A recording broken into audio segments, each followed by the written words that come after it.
അയ്യോ ഇതൊക്കെ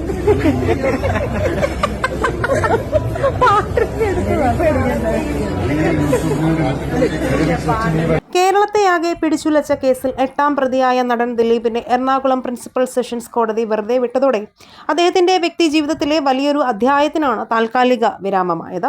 മുൻപ് നടി മഞ്ജു വാര്യറുമായി വിവാഹബന്ധം വേർപെടുത്തി നടി കാവ്യ മാധവനെ വിവാഹം ചെയ്ത ദിലീപ് കഴിഞ്ഞ 8 വർഷമായി നേരിട്ട മാരക പരീക്ഷണം അതിജീവിച്ചതിന്റെ ആശ്വാസത്തിലാണ് കുടുംബം. ദിലീപിന്റെ ഭാര്യ കാവ്യ മാധവനും മക്കൾക്കും ഇത് വലിയ ആശ്വാസ നിമിഷമാണ്. കേസുമായി ബന്ധപ്പെട്ട നിരവധി ആരോപണങ്ങളും ഊഹാപോഹങ്ങളും ഉയർന്നപ്പോഴും ദിലീപിനൊപ്പം ഉറച്ചുനിന്ന കുടുംബത്തിന് കോടതി വിധി ഏറെ ആശ്വാസം നൽകുന്നു.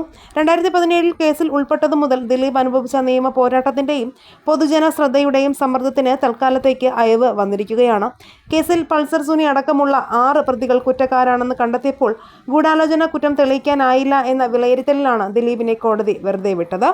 നടിയെ ആക്രമിക്കപ്പെട്ട കേസിൽ ദിലീപ് പ്രതിയായതോടെ കാവ്യ മാധവന്റെ പേരും പലപ്പോഴും അന്വേഷണ പരിധിയിൽ വന്നിരുന്നു. ഒരു ഘട്ടത്തിൽ കാവ്യയും കേസിൽ പ്രതി ചേർക്കുമെന്ന തരത്തിലുള്ള പ്രചരണവും ശക്തമായിരുന്നു. നടിയെ ആക്രമിച്ച് പകർത്തിയ ദൃശ്യങ്ങൾ അടങ്ങിയ മെമ്മറി കാർഡ് പിടിയിലാകുന്നതിന് മുൻപ് മാഡത്തിന് കൈമാറി എന്ന മൊഴി പൾസർ സുനി പോലീസിന് നൽകിയിരുന്നു. സംഭവത്തിന് പിന്നാലെ കാവ്യയുടെ സ്ഥാപനമായ ലക്ഷ്യയിലെത്തിയെന്ന മൊഴിയുടെ അടിസ്ഥാനത്തിൽ പോലീസ് സ്ഥാപനത്തിൽ റെയ്ഡ് നടത്തുകയും ചെയ്തു. ഇതോടെ മാഡം കാവ്യ മാധവനാണെന്ന അഭ്യൂഹം ശക്തമായെങ്കിലും വിധി പറയാനിരിക്കെയും മാഡം ആരാണെന്ന് കണ്ടെത്താൻ അന്വേഷണ സംഘത്തിന് സാധിച്ചിട്ടില്ല.